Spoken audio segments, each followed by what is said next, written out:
Bonds forged by blood are bonds that will never break. That is the root of the book that I'm going to share with you today, entitled House Arrest by Carrie Ann Holt. But before I jumpstart into this contemporary young adult literature, let me tell you a little bit about myself. Woshe Tani Watashi no namae wa Ahmadu Danyaru. My name is Ahmad Daniel Akmal bin Jamal ISHAK from the Residential School of Sekolah Menengah Sains TAPAH. Apart from being a school prefect, I am also an avid fiction reader. Reading fiction literature has made me realize that anything could happen to any one of us in a matter of seconds. The book that I'm going to present today gave a huge impact to me. The events that happened in this journal opened my eyes and made me realize that life challenged us by giving us the taste of different flavors of trials and obstacles in hope of crafting us with resilience and compassion in navigating life. Prior to diving deeper into the core of this literary gem, it would be beneficial to familiarize ourselves with Carrie Ann Holt, the author. She is an award-winning author of many middle-grade novels. Brains for Lunch and Mike Stella are two of the many of the notable compositions by this author.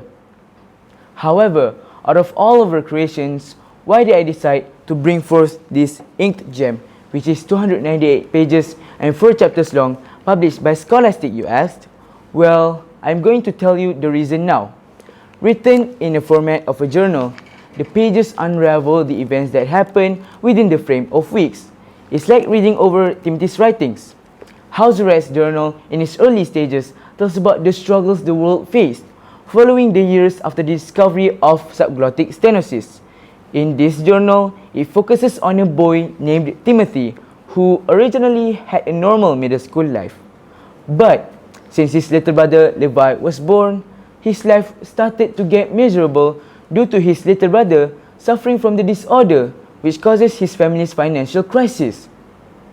Not long after, Timothy's life takes a dramatic turn when he stole a middle-aged lady's wallet who was paying for her groceries one day and then bought medicine for his little brother.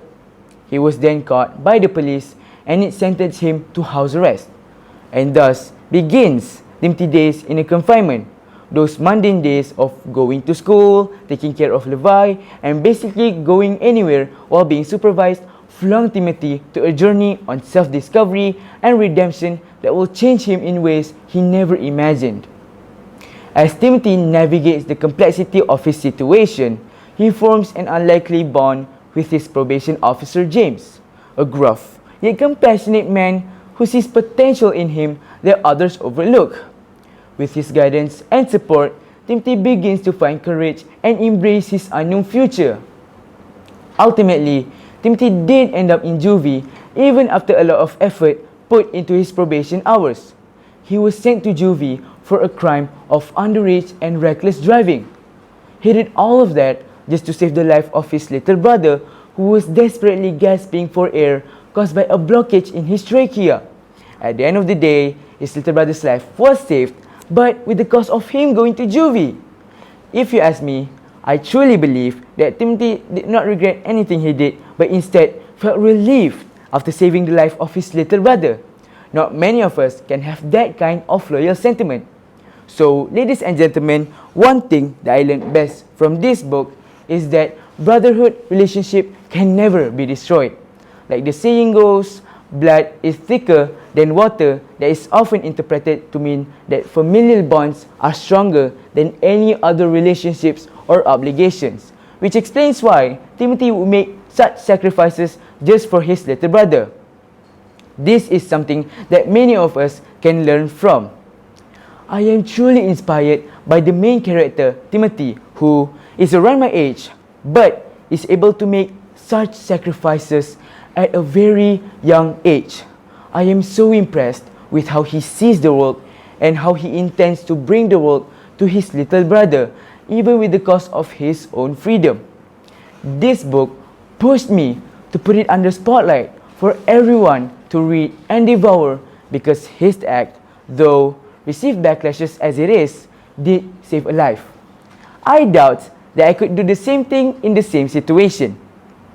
From my field of view as a reader, if any publisher wants to publish a new edition of House Arrest Journal, I think it would be better to slip in some visual graphics in between pages. Apart from that, this book is perfect as it is. This is the book that I recommend, and that is all I would like to share with you today. Hope to see you again. Bye!